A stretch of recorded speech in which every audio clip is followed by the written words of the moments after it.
Greater Bengaluru ಪ್ರಾಧಿಕಾರ ಚುನಾವಣೆಗೆ ದಿನಾಂಕ ಹತ್ತಿರ ಬಂತ, ಸನ್ನಿಹಿತ ಆಯ್ತಾ ಅನ್ನುವಂತಹ ಪ್ರಶ್ನೆ, ಅದಕ್ಕೀಗ ಉತ್ತರ ಸಿಗ್ತಾ ಇದೆ. ಜುಲೈ 10ರ ಒಳಗೆ ಚುನಾವಣಾ ವೇಳಾಪಟ್ಟಿ ಪ್ರಕಟವಾಗುವ ಎಲ್ಲ ಸಾಧ್ಯತೆಗಳಿದೆ.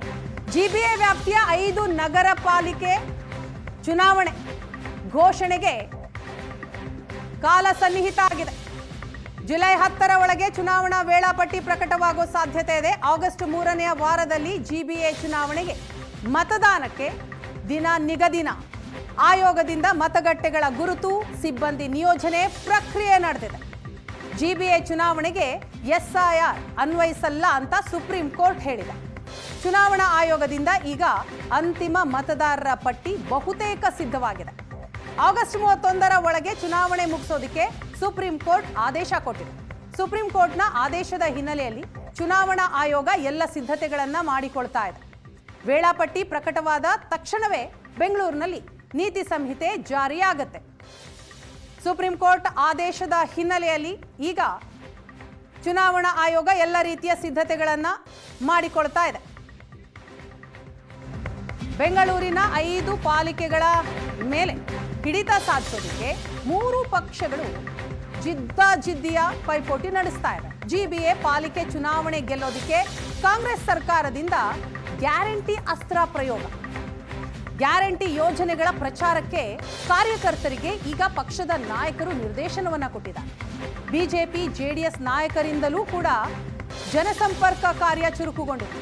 ಕ್ರೀಡಾಕೂಟ, ಸಾಂಸ್ಕೃತಿಕ ಕಾರ್ಯಕ್ರಮಗಳಲ್ಲಿ ಟಿಕೆಟ್ ಆಕಾಂಕ್ಷಿಗಳು ಭಾಗಿಯಾಗ್ತಾ ಇದ್ದಾರೆ. ಚುನಾವಣೆ ಘೋಷಣೆ ಆಗ್ತಾ ಇದ್ದ ಹಾಗೆ 3 ಪಕ್ಷಗಳಿಂದ ಟಿಕೆಟ್ ಘೋಷಣೆ ಆಗುತ್ತೆ. ಯಾರ್ಯಾರಿಗೆ ಟಿಕೆಟ್ ಅನ್ನೋದು ಅನೌನ್ಸ್ ಆಗುತ್ತೆ. ಆ ನಿಟ್ಟಿನಲ್ಲಿ 3 ರಾಜಕೀಯ ಪಕ್ಷಗಳಿಂದ ಜಿದ್ದಾಜಿದ್ದಿನ ಪೈಪೋಟಿ ನಡೀತಾ ಇದೆ. ಕಾಂಗ್ರೆಸ್ ಪಕ್ಷ ಗ್ಯಾರಂಟಿ ಯೋಜನೆಗಳ ಅಸ್ತ್ರವನ್ನ ಬಳಕೆ ಮಾಡ್ತಾ ಇದ್ರೆ, ಇನ್ನು ಬಿಜೆಪಿ ಮತ್ತು ಜೆಡಿಎಸ್ ಪಕ್ಷವೂ ಕೂಡ ಹಿಂದೆ ಬಿದ್ದಿಲ್ಲ. ಈ ಬಗ್ಗೆ ಡೀಟೇಲ್ಸ್ ಕೊಡ್ತಾರೆ ನಮ್ಮ ಪ್ರತಿನಿಧಿ ರಕ್ಷಾ. ಇದೀಗ ನಮ್ಮ ಜೊತೆ ಫೋನ್ ಸಂಪರ್ಕದಲ್ಲಿದ್ದಾರೆ. ರಕ್ಷಾ, ಏನಿದು ರಾಜಕೀಯ ಪಕ್ಷಗಳಿಗೆ ಮತ್ತೊಂದು ಅಗ್ನಿ ಪರೀಕ್ಷೆ ಶುರು ಆಯ್ತಾ?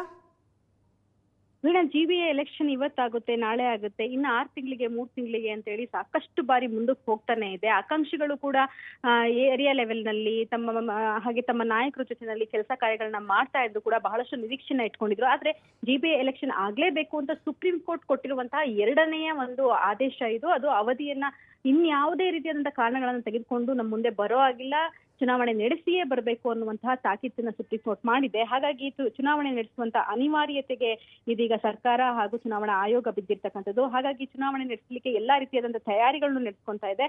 ಸೊ ಈ ಎಸ್ಐಆರ್ ಬರುತ್ತೆ, ಎಸ್ಐಆರ್ ನಿಂದಲೂ ಕೂಡ ಚುನಾವಣೆ ಮುಂದೆ ಹೋಗ್ಬೋದು ಅನ್ನುವಂತಹ ಒಂದಷ್ಟು ಹೇಳಿಕೆಗಳನ್ನ ನಾವು ನೋಡ್ತಾ ಇದ್ವಿ. ಆದ್ರೆ ಅದ್ಯಾವುದಕ್ಕೂ ಕೂಡ ಯಾವುದೇ ರೀತಿಯಾದಂತಹ ಅವಕಾಶವನ್ನ ಮಾಡ್ಕೊಳ್ಳೋದನ್ನೇ ಚುನಾವಣಾ ಆಯೋಗ ತತ್ಕ್ಷಣದಲ್ಲೇ ಎಲೆಕ್ಷನ್ ನಡೆಸುವಂತ ಪ್ರಿಪರೇಷನ್ ಅಲ್ಲಿ ತೊಡಗಿದೆ. ಅದಕ್ಕೆ ಒಂದು ಉದಾಹರಣೆ ಅನ್ನೋ ರೀತಿಯಲ್ಲಿ ದಕ್ಷಿಣ ನಗರ ಪಾಲಿಕೆಯ 31 ವಾರ್ಡ್ಗಳಲ್ಲಿ ಪರಿಷ್ಕರಣೆಯನ್ನ, ಅಂದ್ರೆ ಮತದಾರರ ಪಟ್ಟಿಯ ಪರಿಷ್ಕರಣೆಗೆ ಮುಂದಾಗಿರ್ತಕ್ಕಂಥದ್ದು. ಕೇಂದ್ರ ನಗರ ಪಾಲಿಕೆಯ 57 ಮತ್ತು 58, 59ನೇ ವಾರ್ಡ್ಗಳಲ್ಲೂ ಕೂಡ ಮತದಾರರ ಪಟ್ಟಿ ಪರಿಷ್ಕರಣೆ ಶುರುವಾಗಿರ್ತಕ್ಕಂಥದ್ದು. ಸೊ ಈ ಎಲ್ಲ ಮತದಾರರ ಪಟ್ಟಿ ಪರಿಷ್ಕರಣೆಯನ್ನ ನಾಳೆಯಿಂದಲೇ ಕೂಡ ಶುರು ಮಾಡ್ತಾ ಇರ್ತಕ್ಕಂಥದ್ದು. ಸೊ ಈ ಬಗ್ಗೆ ಈಗಾಗಲೇ BLOಗಳಿಗೆ ತರಬೇತಿಯನ್ನು ಕೂಡ ನೀಡಿರ್ತಕ್ಕಂಥದ್ದು. ಅಂದ್ರೆ ಈಗಾಗಲೇ ಒಂದು ರಫ್ ಮತದಾರರ ಪಟ್ಟಿ ಪರಿಷ್ಕರಣೆ ನಡೆಸಿ ಈಗಾಗಲೇ ಆದೇಶವನ್ನ ಹೊರಡಿಸಿತ್ತು. ಅದನ್ನ ಬಿಡುಗಡೆಯನ್ನ ಕೂಡ ಮಾಡಿತ್ತು, ಜಿಬಿಎ ಕಡೆಯಿಂದ ಬಿಡುಗಡೆ ಮಾಡಲಾಗಿತ್ತು ಚುನಾವಣಾ ಆಯೋಗ. ಆದ್ರೆ ಅದರಲ್ಲಿ ಲೋಪದೋಷಗಳು ಕಂಡು ಬಂದಿದೆ ಅಂತ ಸಾಕಷ್ಟು ಪಕ್ಷಗಳು ಆರೋಪಗಳನ್ನ ಮಾಡಿದ್ರು, ವಿಚಾರಗಳನ್ನ ಎತ್ತಿದ್ರು. ಹಾಗಾಗಿ ಈ ಆಕ್ಷೇಪಣೆ ಎಸ್ಐಆರ್ ಜಿಬಿಎ ಚುನಾವಣೆಗೆ ಅನ್ವಯಿಸಲ್ಲ ಅಂತ ಏನ್ ಸುಪ್ರೀಂ ಕೋರ್ಟ್ ಆದೇಶವನ್ನ ಕೊಡ್ತೋ, ಸೊ ಇದು ರಾಜಕೀಯ ಪಕ್ಷಗಳಿಗೆ ಒಂದು ರೀತಿ ನಿರಾಸೆ. ಸಾಕಷ್ಟು ರಾಜಕೀಯ ಪಕ್ಷಗಳು, ಅದರಲ್ಲೂ ಕೂಡ ಕಾಂಗ್ರೆಸ್ ಸರ್ಕಾರಕ್ಕಿಂತ ಸದ್ಯಕ್ಕೆ ಯಾವುದೇ ರೀತಿಯಾದಂತಹ ಒಲವಿರಲಿಲ್ಲ ಚುನಾವಣೆಯನ್ನ ಎದುರಿಸಲಿಕ್ಕೆ. ಜಿಬಿಎ ಅಂಗಳದಲ್ಲಿ, ಅದರಲ್ಲೂ ಕೂಡ ಬೆಂಗಳೂರಿನ ಪಾಲಿಗೆ ಕಾಂಗ್ರೆಸ್ ಸರ್ಕಾರ ಜಿಬಿಎ ಚುನಾವಣೆಯನ್ನು ಎದುರಿಸಲಿಕ್ಕೆ ಒಲವಿರಲಿಲ್ಲ. ಆದ್ರೆ ಸರ್ಕಾರದ ಸುಪ್ರೀಂ ಕೋರ್ಟ್ನ ಆದೇಶ ಏನಿದೆ ಅದನ್ನ ಸರ್ಕಾರದ ಪಾಲಿಗೆ ನುಂಗಲಾರದ ತುತ್ತು ಅಂತಾನೆ ಹೇಳ್ಬೋದು. ಇನ್ನು ಬಿಜೆಪಿ ಹಾಗೆ ಜೆಡಿಎಸ್ ಪಕ್ಷಕ್ಕೆ ಬಂದ್ರೆ, ನಾವು ನಿಮ್ಗೇನೆ ಅವಕಾಶವನ್ನ ಮಾಡ್ಕೊಡ್ತೀವಿ, ನಿಮಗೆ ಅವಕಾಶ ಮಾಡ್ಕೊಡ್ತೀವಿ ಅಂತ ಸಾಕಷ್ಟು ಪಕ್ಷದವರು ಕೂಡ ಸಾಕಷ್ಟು, ಅಂದ್ರೆ ಒಂದೊಂದು ವಾರ್ಡ್ಗಳಿಗೆ ತಲಾ 8-10 ಜನ ಆಕಾಂಕ್ಷಿಗಳು ಹುಟ್ಟಾಕೊಂಡಿರ್ತಕ್ಕಂಥದ್ದು. ಇನ್ನ 2 ವರ್ಷದಲ್ಲಿ ಕಣ್ಮುಚ್ಚಿ ಬಿಡೋದ್ರೊಳಗಡೆ MLA ಎಲೆಕ್ಷನ್ ಕೂಡ ಬರುತ್ತೆ, ವಿಧಾನಸಭಾ ಎಲೆಕ್ಷನ್. ಹಾಗಾಗಿ GBA ಎಲೆಕ್ಷನ್ ನ ನಡೆಸುವಂತ ನಿಟ್ಟಿನಲ್ಲಿ ಸರ್ಕಾರಕ್ಕೂ ಕೂಡ ಒಲವಿಲ್ಲ, ಹಾಗೆ ಎದುರಿಸುವಂತ ನಿಟ್ಟಿನಲ್ಲಿ ವಿರೋಧ ಪಕ್ಷಗಳು ಕೂಡ ಒಲವಿಲ್ಲ. ಆದ್ರೆ ಸುಪ್ರೀಂ ಕೋರ್ಟ್ ಆದೇಶ ಈ ಎಲ್ಲಾ ಪಕ್ಷಗಳ ಪಾಲಿಗೆ ನುಂಗಲಾರದ ತುತ್ತಾಗಿರ್ತಕ್ಕಂಥದ್ದು. ಅಂದ್ರೆ ಬಿರುಸಿನ ಚಟುವಟಿಕೆ ಏನಿದೆ ಚುನಾವಣಾ ಆಯೋಗದ್ದು, ಇದು GBA ಎಲೆಕ್ಷನ್ ನಡೆಸ್ತೀವಿ ಅನ್ನುವಂತಹ ಒಂದು ಭರವಸೆಯನ್ನ ಸಾರ್ವಜನಿಕರಲ್ಲಿ ಮೂಡಿಸ್ತಾ ಇರ್ತಕ್ಕಂಥದ್ದು. ವೀಣಾ, ಥ್ಯಾಂಕ್ ಯು ರಕ್ಷಾ, ತಮ್ಮೆಲ್ಲ ಡೀಟೇಲ್ಸ್ಗಾಗಿ.